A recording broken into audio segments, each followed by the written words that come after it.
we, all of us here, as public servants, must serve as beacons of integrity, ensuring that these upcoming elections remains to be fair, transparent, credible, and free from any biases or abuses.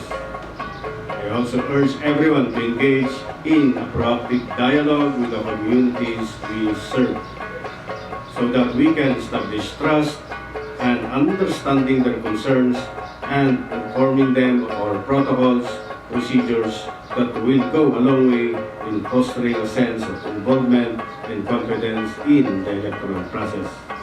Through our collaboration, teamwork, and unity, this year's Barangay and Sangguniang Kabataan elections will be free from any forms and corruption that we can promise to the people that we serve. A legacy that we will mark in the successful milestone of election process in our beloved Montañusa. That through the blessing we prayed a while ago, all of you will be safe, secure, and you will do we will do our work efficiently and effectively, and we will have a peaceful, honest election. On behalf of the Armed Forces of the Philippines,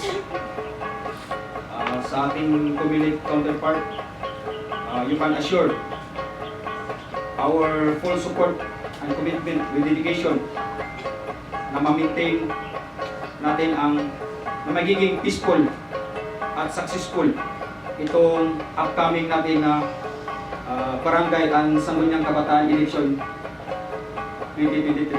No amount of consideration can compensate your bravery, volunteerism, and sacrifices for the sake of democracy.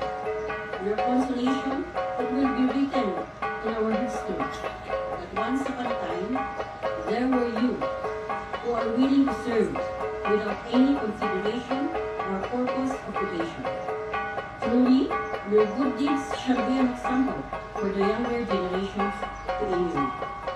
May God bless you all as we proceed to your respective assignments. Mabuhay kayong lahat. Thank you very much.